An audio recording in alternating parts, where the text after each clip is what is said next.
What's up, y'all? It's time. We've got our coffee. We're ready. We're ready today to look at the unfortunate career of Paul George. PG-13, free agency, guys. We'll see where he goes. All I can say is your team is not getting Paul George. Okay? All these guys, like, oh yeah, Paul George to the Warriors, Paul George here, Paul George. Okay, there's only one team he can go to. So your team's probably not going to end up with PG-13. But let's look at the unfortunate career of Paul George.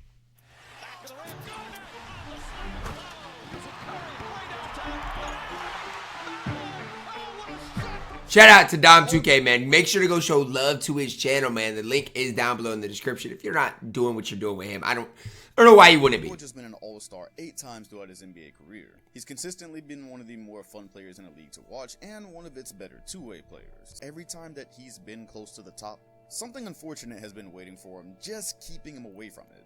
It's not... I'm not gonna lie, his teammates have been injured quite a bit. Let's take it from the top. Indiana really might have been able to take Miami early on if any of the development had went the way it was supposed to. Remember, PG didn't just appear. He was drafted to a team that already had a wing star in Danny Granger, who'd been an all-star just 1 year before he was drafted. In fact, in Granger's final days, they'd been able to take the Miami Heat to 6 games in the 2012 conference semifinals while Chris Bosh was out. It wasn't much, but that alone was enough to wonder how much better the Pacers could have been in later years with an even halfway healthy Granger as George got better. Of course, Paul George was extremely good in Indiana. George Hill, Roy Hibbert, I mean... also argue he doesn't break out there if Granger's role in the offense doesn't fall to him. Either way, it doesn't stop there because it's also about the timing of Granger's exit.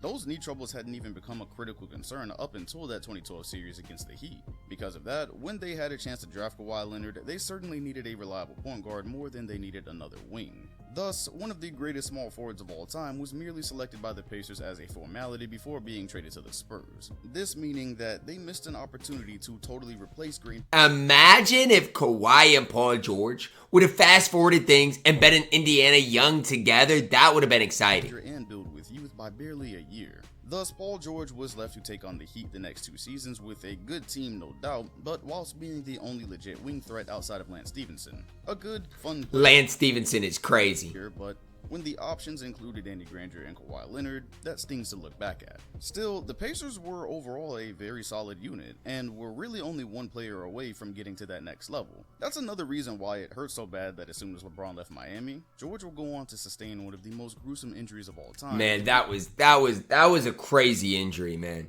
That was sickening. What amounted to a pickup game during the offseason. Not only would this go on to affect the entire trajectory of his career, in the short term, it put an end to the Pacers core that had been contending for the past 2 years. By the time he returned in 2016, the roster was a shell of itself, and it was all Ian Mahinmi is crazy. Clear that before he returned to contending, he'd likely need to find a new team. But at least the injury hadn't ended his run as a star-level talent, seeing as how he returned with averages of 23, 7, and 4 with 2 steals a game. He wasn't all the way the same yet, but he wasn't finished either. In fact, he was good enough for the Thunder to take a stab at pairing him with Russell Westbrook in the wake of KD's departure. During his second season in OKC, he'd recovered so well through the years that there had actually been a push to make him the MVP.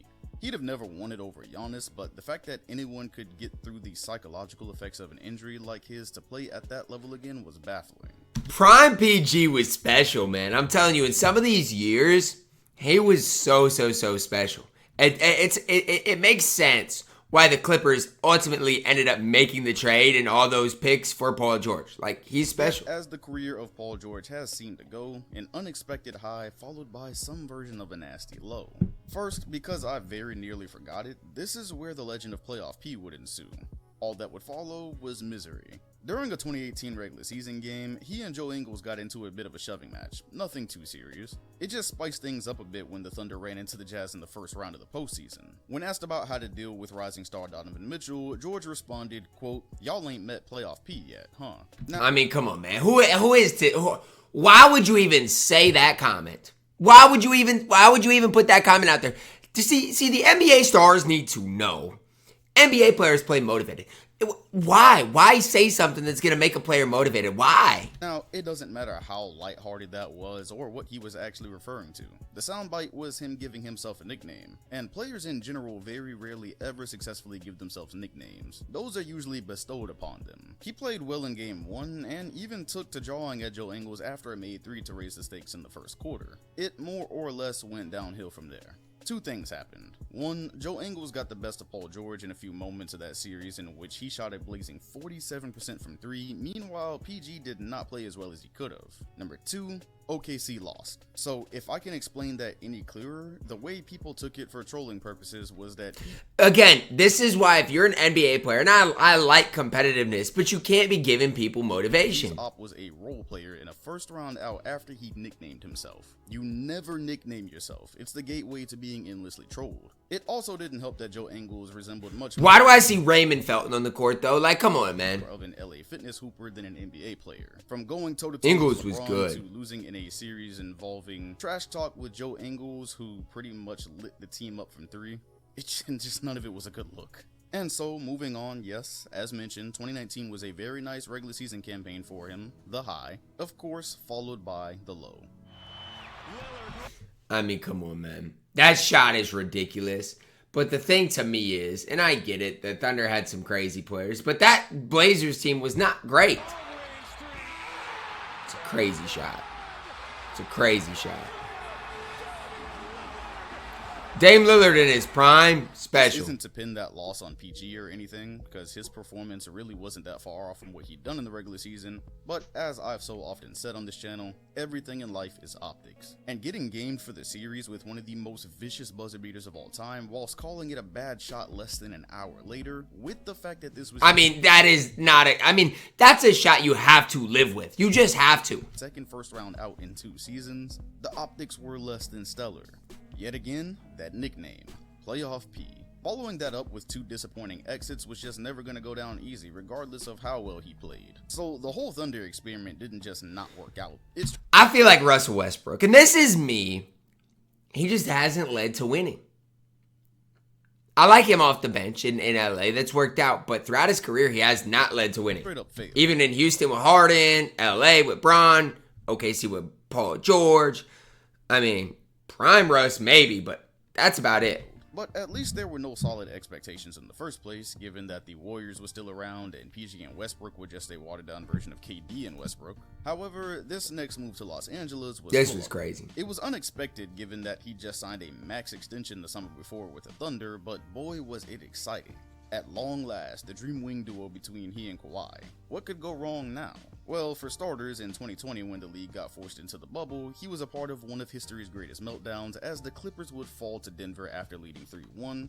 They were up 3-1 and up a ton. All but having Game 5 in the bag. It particularly hurt because the Clippers were one of the favorites to win the title that year. And the Clippers this season were good. They were fun. They had Harrell and Lou Will off the bench. Up to that build during the regular season. But no worries, right? After all, the bubble had some grueling circumstances, and PG himself attested to the mental health effect it had on some of the players. Plus, he and Kawhi would have plenty of cracks at this. The next of which would come in the 2021 campaign. The Clippers would be relatively successful again and look to have an even stronger chance as the Lakers were knocked off. I'm not gonna lie, that bubble year, the Lakers were good that year though. Like I still don't think the Clippers beat the Lakers, but that team was special. Unfortunately, so were they. In a year in which I'm completely convinced they'd have won if healthy, his running mate Kawhi partially tore his ACL on the way to the conference finals. To drive the knife even deeper, PG impressively led the charge against the Suns, taking them 6 games, the literal brink of his first NBA Finals appearance. If they wouldn't have won the finals with Kawhi, I'm pretty sure they would have at least made them. Unfortunately, it would just have to wait.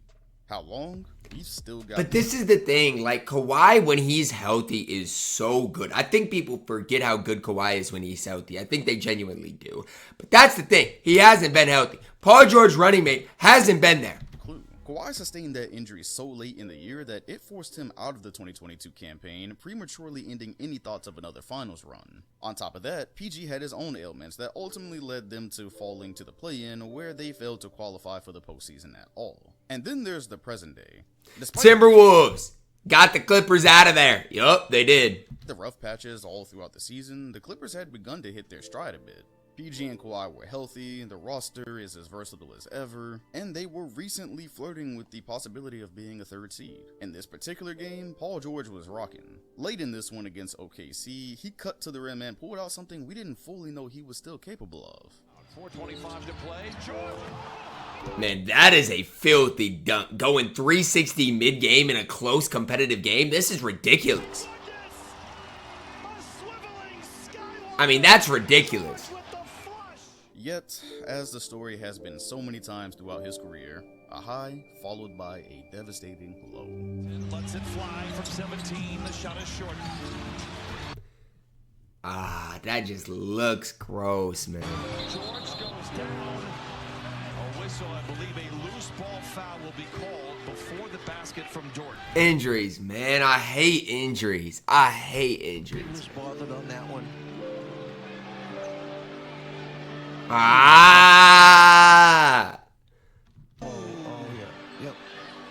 Luckily, as I write this, George is recovering from the injury on a 2 to 3 week timeline for something that fully looked like it could have cost him a whole year. Either way, a scary knee injury for a player that already psychologically recovered from something even worse, this close to the playoffs. It's hard to imagine why these things happen to him and the Clippers every time there seems to be light at the end of the tunnel. This comes at a time in the season where Kawhi and PG were finally playing some pretty regular minutes together. They were looking how we imagined they would. And now their hopes at a title hinge on Paul George coming back very quickly from... And this video was created when Paul George eventually got hurt. Again, that's way back when. ...looking injury, fully healthy, and then just having to hope they can adjust on the fly. And now it's like Kawhi wasn't healthy. You look at the Clippers playoffs. I mean, if Kawhi's healthy, it's a different series versus the Mavs. It is. Opposed to figuring things out at the end of the season, coming into the playoffs on their P's and Q's, and finally just having a healthy, uninterrupted run. But that's just it. That's one of the things that's made his career so unfortunate. If he has had some healthy, uninterrupted run, something else stupid has just been waiting to happen right around the corner. So the best we can do is hope that the buck stops here. It doesn't, though. That's the crazy thing. Even after this video, Kawhi Leonard gets hurt in the playoffs, and the rest is history. You guys got to realize, at one point in this season, the Clippers were the second favorites to win the title behind the Boston Celtics. That's crazy. A glimmer of hope he has avoided serious injury, but as stated, he does remain out for the rest of the regular season. Yet the West is still so wide open in my eyes that if he's able to get back in round one... And again, I think this was last year. So fingers crossed, maybe this is where the unfortunate events stop. I think he's past due taking that next step in his career, and without something happening every single time he was right there, he'd have been there already. So wishing him and the Clippers the best of luck. Let me know what you think about it. This is crazy to me because I guess I've never looked at Paul George's career like this. Like, either he's getting hurt, a teammate's getting hurt, things aren't working out. And you guys see so often, injuries play as much of a factor in who wins the championship than anything else. So it'll be interesting where PG-13 ends up or Playoff P ends up. But can he end up on a team that has good injury luck? That's yet to be determined. I hope, for Paul George's sake, and this is going to sound bad, that he doesn't re-sign with the Clippers because, I mean, again, I just can't see that team being healthy heading into the playoffs. Drop a like on the video, guys. Subscribe if you're new. And as always, man, I love you guys. Have a blessed day.